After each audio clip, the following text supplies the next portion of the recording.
বিশিষ্ট ব্যক্তিক জীৱনজোৰা সাধনা বঁটা আগবঢ়াব বিচাৰিছোঁ শ্ৰদ্ধাৰ শিল্পী জেবিদা। জেবিদা, প্ৰথমে ইমানকণ সময় আমাক দিয়াৰ বাবে আপোনাক ধন্যবাদ আৰু শ্ৰদ্ধা জ্ঞাপন কৰিছোঁ।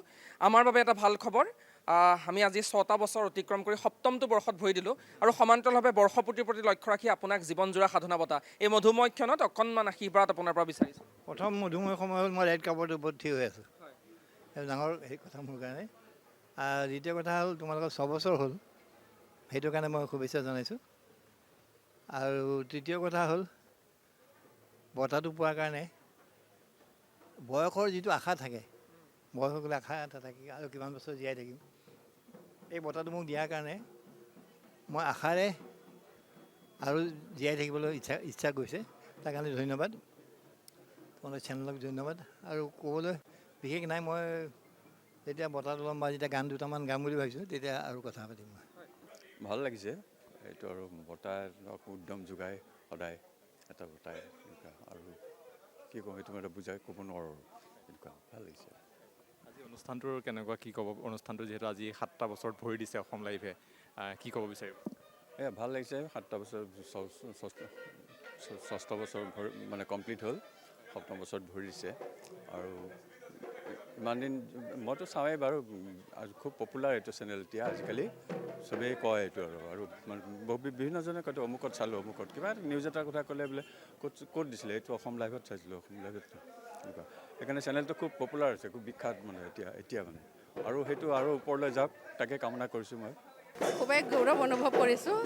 আজি আছাম লাইভ 24লৈ মই ধন্যবাদ যাচিম, ইয়াৰ স্বত্বাধিকাৰীদেৱকো মই ধন্যবাদ যাচিম, আৰু আটাইখিনিকে মই ধন্যবাদেই জ্ঞাপন কৰিম বাৰু। মোৰ খুব সৌভাগ্যৰ কথা যে আছাম লাইভ 24-এ 6 বছৰ পাৰ হৈ 7ম বছৰত ভৰি দিলে। গতিকে শুভেচ্ছা থাকিল মোৰ ফালৰ পৰা, আকৌ যাতে চেনেলটো, এই অসমীয়া চেনেলটো চলি থাকে, তাৰ বাবে মোৰ ফালৰ পৰা মানে ভগৱানৰ ওচৰত প্ৰাৰ্থনা থাকিল। মোৰ শুভেচ্ছা আছে যাতে অসম লাইভ আৰু ভালকৈ কাম কৰি যাওক আৰু আগবাঢ়ি যাওক। Thank you. এই মুহূৰ্তত অসম লাইভ বিভূষণ বঁটা যি প্ৰদান কৰা হৈছিলে, আৰু আজি 7ম বৰ্ষত যি ভৰি দিলে অসম লাইভে, আৰু আপোনালৈ বঁটা প্ৰদান কৰা হৈছে, কি ক'ব, কেনেকুৱা লাগিছে? হয়, ভালেই লাগিছে, বহুত ভাল লাগিছে ইয়াতে আহি পেলাই সকলোকে লগ পাই, আৰু আমি বহুত সন্মানিত অনুভৱ কৰিছোঁ। বিশেষকৈ আমাৰ ৰাইজ, আমাৰ মহিলাসকল, কিছু মহিলাও ইয়াত আছে আমাৰ হাড়গিলা আৰ্মিৰ ফালৰ পৰা, যিসকল মহিলাই হাড়গিলা সংৰক্ষণৰ লগত জড়িত হৈ আছে। আমি সকলোৱে খুব ভাল পাইছোঁ, আনন্দিত হৈছোঁ আৰু কৃতজ্ঞতা জ্ঞাপন কৰিছোঁ, আৰু আপোনালোকৰ আজি জন্মদিনৰো শুভেচ্ছা জ্ঞাপন কৰিছোঁ, যিহেতু 7 বছৰত, মই জনামতে 7 বছৰত ভৰি দিছে। হয়, অসম লাইভ 24 তৰফৰ পৰা আপোনাক সৰ্বোত্তম সাধন বঁটা প্ৰদান কৰা হৈছে, আৰু আজি আমাৰ 6ষ্ঠ বৰ্ষপূৰ্তি, কি ক'ব? মোৰ প্ৰথমেই এটা কথা কওঁ যে ঐতিহাসিক খণ্ড এটাত আজি ঐতিহ্যমণ্ডিত শ্ৰীমন্ত শংকৰদেৱ কলাক্ষেত্ৰৰ দামোদৰদেৱ হলত যি কাৰ্যসূচী অসম লাইভে আজি 6ষ্ঠ বৰ্ষপূৰ্তি অনুষ্ঠিত কৰিছে, তাৰ বাবে প্ৰথমেই মই সমগ্ৰ আমাৰ অধ্যক্ষ দীপেন দাস ডাঙৰীয়াকে প্ৰমুখ্য কৰি সমগ্ৰ সাংবাদিকসকল, ইলেক্ট্ৰনিক মিডিয়াৰ লগত জড়িত বিশিষ্ট ভিডিঅ' জাৰ্নেলিষ্টসকল বা অন্যান্য ৰাইজৰ লগতে আজি উপস্থিত সকলোকে মই ইয়াৰ পৰা হিয়া ভৰা ওলগ জনাইছোঁ। আৰু এটা কথা মই ক'ব বিচাৰোঁ যে অসম লাইভ 24 6টা বছৰৰ মাজত এই সময়খিনি খুব কম সময়ৰ ভিতৰত যিটো উত্তৰণ ঘটিছে, আৰু অসম শব্দটি আমাৰ এটা বস্তু গাত লগাই দিয়ে যে জাতীয়তাবাদী, যিটো কামৰ সদৌ ছাত্ৰসন্থা কৰি অহা মানুহ আৰু জাতীয় আন্দোলনৰ অস্তিত্ব আন্দোলনৰ লগত জড়িত ব্যক্তি।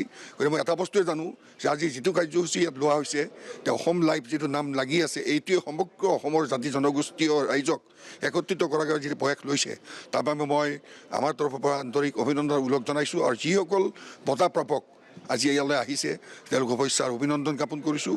আৰু মই সঁচাকৈ অসম লাইভৰ উত্তৰোত্তৰ কামনা কৰিছোঁ। অসম লাইভ 24-এ যিটো অৱদান, বিশেষকৈ ইলেক্ট্ৰনিক মিডিয়া বুলি নকল মাছ কমিউনিকেশ্যনৰ ক্ষেত্ৰত যিটো আজি বিশ্বৰ বিভিন্ন প্ৰান্তত আজি বিয়পাই লৈ গৈছে, সেইটো আমাৰ কাৰণে খুব গৌৰৱৰ কথা। আৰু আশা ৰাখিছোঁ অসম লাইভ 24-এ সমগ্ৰ অসমবাসীৰ যি আমাৰ ভিতৰুৱা যিবিলাক সমস্যা, বিভিন্ন ক্ষেত্ৰৰ লগত যি জ্বলন্ত সমস্যাসমূহ সদায় আজি উনুকিয়াই দি আহিছে আৰু সকীয়াই দি আহিছে আৰু সতৰ্কতা মানি শুনাই আহিছে, আৰু তাৰ লগতে কামৰ সমাধান কেনেকৈ কৰিব তাৰ বিষয়ে কিছুমান কথা কাম কৰি আহিছে।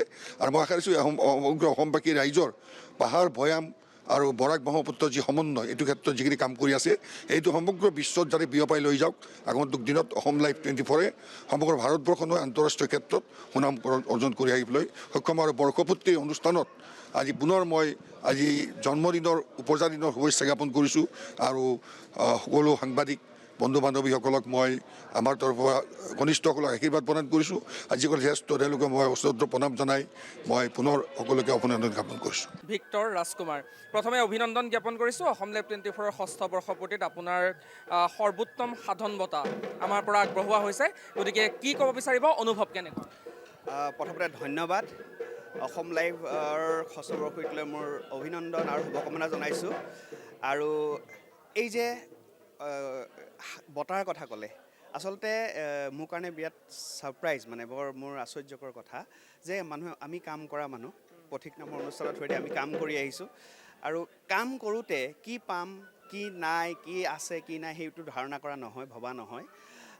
কিন্তু অসম লাইভে যে আমি গাঁৱে ভূঞে কাম কৰি থাকোঁতে আমাক দেখিছে, আমাক কিবা এটা দিব লাগে বা কিবা এটা স্বীকৃতি দিব লাগে বুলি ভাবিছে, তাৰ কাৰণে মই কৃতজ্ঞ। আৰু এনে কামবিলাকৰ পৰা কি হয়, এই যে কৰ্মজন যিজনে কৰ্ম কৰে তেওঁৰ উৎসাহটো বাঢ়ি যায় আৰু অকণমান বেছি ভাল কৰিবলৈ বা আৰু অকণমান যাতে জোৰ পায়, শক্তি পায়, সেনেকুৱা ধৰণৰ কথা এটা হয় আৰু বেছি দৃঢ় হয় কাম কৰাত। গতিকে এইটো দায়িত্ব এটা বঢ়াই দিয়াৰ নিচিনা কথা। গতিকে হয়, বঁটাটোৱে মোক এনেকুৱা ধৰণৰ শক্তি প্ৰদান কৰিব বুলি আৰু ভাল কাম কৰিব পৰাকৈ, সামৰ্থ্য হ'ব পৰাকৈ শক্তি হৈ থাকিম, শক্তিশালী হৈ থাকিম বুলি ভাবিছোঁ। আৰু আকৌ এবাৰ অসম লাইভ 24লৈ মোৰ কৃতজ্ঞতা আৰু শুভকামনা জনাইছোঁ। আৰু আজি অসম লাইভ 24ৰ ষষ্ঠ বৰ্ষপূৰ্তি আৰু আপোনাক অসম বিভূষণ বঁটা প্ৰদান কৰা হৈছে, কি ক'ব? ক'বলৈতো মোৰ ভাষাই নাই। মই সঁচাই খুব নিজেই প্ৰাউড ফিল কৰিছোঁ যে এনেকুৱা এটা বঁটাৰ কাৰণে মোক মনোনীত কৰাৰ কাৰণে। I don't know' whether I deserve, but still যদি মই কিবা কাৰণে তেওঁলোকৰ বাছনিত উঠিছোঁ, এইটো মোৰে সৌভাগ্যৰ কথা। ইয়াৰ লগতে অসমীয়াৰ এই যিটো এটা খুব পপুলাৰ চেনেল আপোনালোকৰ, সেই চেনেলটোৰ লগতে সপ্তম বৰ্ষত ভৰি দিয়া বুলি এইবছৰ ভৰি দিছেহি। সেইটো এটা বৰ গৌৰৱৰ বিষয়। আমাৰ আজিকালি নিশ্চয় নিউজ চেনেলবোৰ বহুত নিউজ চেনেলে হয় কিন্তু চলি নাথাকে, কিন্তু এইটো ইমান দিন ছাষ্টেইন কৰি থাকিছে 7 বছৰলৈ, এইটো অতি ডাঙৰ কথা। আৰু নিৰ্ভীকভাৱে তেওঁলোকে বাতৰি প্ৰচাৰ কৰি আহিছে, সমাজত তেওঁলোকৰ সমাজৰ ভালৰ কাৰণে কাম কৰি আহিছে, সেইটো ডাঙৰ কথা। গতিকে মই তেওঁলোকক মোৰ পিনৰ পৰাও ওলগ জনাইছোঁ, শুভেচ্ছা জনাইছোঁ। তেওঁলোকে যাতে আৰু ভৱিষ্যতেও এইদৰে আগবাঢ়ি যাব পাৰে আৰু অসমৰ উন্নতি সাধন কৰিব পাৰে। এই মহেন্দ্ৰ ক্ষণত আমি জনাবলৈ পাই সুখী হৈছোঁ যে আপোনাৰ দৰে এজন পুৰোধাক আমি সৰ্বোত্তম সাধন বঁটাৰে সন্মানিত কৰিব বিচাৰিছোঁ। এই বিশেষ ক্ষণত আপুনি কি ক'ব বিচাৰিব? প্ৰথমতে মই অসম লাইভক 6 বছৰ সপূৰ্তি হিচাপে বৰ ধুনীয়াকৈ সম্পন্ন হোৱাত সেইটো অভিনন্দন জনাইছোঁ। এই 6 বছৰত মই যি দেখিছোঁ যে অসম লাইভে ৰাইজৰ মাজত ৰাইজৰ সমস্যাবোৰ লৈ আৰু সমস্যাবোৰ দাঙি ধৰিছে আৰু সমাধানৰ ক্ষেত্ৰত বহুত সহায় কৰিছে। অসম লাইভ এনেকুৱা এটা চেনেল যি চেনেল অসমৰ সমাজ জীৱনৰ ভিতৰত সোমাই গৈছে। আৰু মই সেইকাৰণে ভাবোঁ যে অসম লাইভে আজি মোক যি সন্মান দিছে সেইটোৰ কাৰণে মই কৃতাৰ্থ। আৰু বিশেষকৈ মই এইকাৰণে কৃতাৰ্থ যে এজন অসম সন্তানক মই বাহিৰত বহুত বছৰ আছিলোঁ, ভাৰতৰ বিভিন্ন প্ৰান্তত আছিলোঁ আৰু বিভিন্ন প্ৰান্তত বিভিন্ন মেডেল বা বিভিন্ন প্ৰাইজ এনেকৈ এৱাৰ্ডবোৰো পাইছোঁ।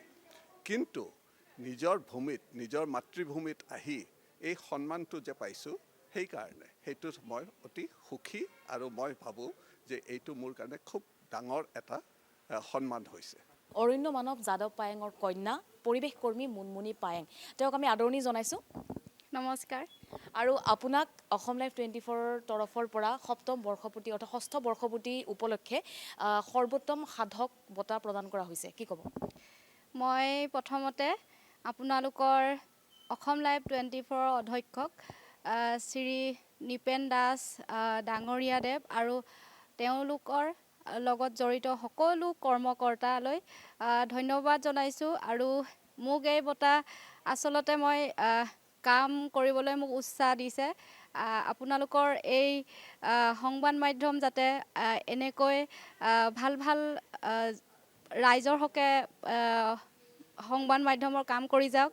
আৰু মইনো কি ক'ম, মইতো গছ ৰোৱা মানুহ, গছ ৰুই ভাল পোৱা মানুহ। আৰু এই মাধ্যমৰ পৰা আপোনালোকক সদায় মই চিৰঋণী। আৰু বঁটা আচলতে বঁটা গ্ৰহণ কৰাৰ পাছত বহুতখিনি দায়িত্ব পালন কৰিব লগা হয়। তথাপিও মোক যে উৎসাহ দিছে এইখিনি, মই আৰু কাম কৰিবলৈ উৎসাহ পাম। আৰু সকলোকে ধন্যবাদ। খুবেই ভাল লাগিছে। অসম লাইভে মানে হিষ্ট্ৰীটো আমি নাজানিছিলোঁ, আজি গম পালোঁ মই হিষ্ট্ৰীটো। আৰু মই এইটোৱে প্ৰে কৰোঁ ভগৱানৰ ওচৰত যাতে অসম লাইভ আৰু ছাকচেছফুল হওক আৰু আগবাঢ়ি গৈ থাকক। লাহে লাহে মানুহে অসম লাইভক চবেই জানিছেই এতিয়া ইতিমধ্যে। আৰু খুব মানে এটা বস্তু জানে যে মানুহৰ এটা কনফিডেঞ্চ আছে যে অসম লাইভ 24 যিটো নিউজ আহে সেইটো কাৰেক্ট হয় বুলি। তো অসম লাইভ 24 আমিও খুব চাওঁ আৰু আমিও বিচাৰোঁ যাতে যিটো তেখেতসকলে যিটো ছাৰ্ভিচ দি আছে এনেকৈ দি গৈ থাকক, তোমালোকে সেনেকৈ দি গৈ থাকা। আৰু ফিউচাৰটো যাতে তোমালোকৰ বহুত ছাকচেছ হয় সেইটোৱে প্ৰে কৰোঁ। Thank you. অসমৰ জনপ্ৰিয় ছেটেলাইট চেনেল অসম লাইফে ৬ষ্ঠ বৰ্ষ অতিক্ৰম কৰি ৭ম বৰ্ষত ভৰি দিলে। আৰু এই ৬ষ্ঠ বৰ্ষপূৰ্তি উপলক্ষে আজি যি পবিত্ৰখন, এই পবিত্ৰখনত আমি অসম লাইফৰ পৰিয়ালবৰ্গলৈ আন্তৰিক শুভেচ্ছা আৰু অভিনন্দন জ্ঞাপন কৰিছোঁ। আৰু আশা কৰিছোঁ অনাগত দিনত অসমৰ সামাজিক, সাংস্কৃতিক আৰু আধ্যাত্মিক আৰু কৃষ্টি সংস্কৃতিৰ বিকাশৰ ক্ষেত্ৰত এই চেনেলটোৱে এক গুৰুত্বপূৰ্ণ ভূমিকা গ্ৰহণ কৰিবলৈ সক্ষম হ'ব। আৰু আশা কৰিছোঁ এই চেনেলটোৱে বড়ো লাইফৰো ব্যৱস্থা কৰিছে প্ৰচাৰৰ। অসমৰ ৬ জনগোষ্ঠীৰ বিশেষকৈ ৬ষ্ঠ অনুসূচীৰ অধীনত BTC অঞ্চলৰ বড়ো ভাইসকল বা অসমৰ বড়ো ভাইসকলৰ তেখেতসকলৰ ভাষা, কৃষ্টি সংস্কৃতিৰ বিকাশতো এই চেনেলটোৱে কাম কৰিছে। গতিকে আমি এই চেনেলটোৰ স্বত্বাধিকাৰী শ্ৰদ্ধেয় নিপেন দাস আৰু সাংবাদিক বন্ধুসকল আৰু এই চেনেলত কৰ্মৰত সকলো কৰ্মচাৰী আৰু পৰিয়ালবৰ্গক আমি এই চেগতে আন্তৰিক ধন্যবাদ আৰু কৃতজ্ঞতা জ্ঞাপন কৰিছোঁ।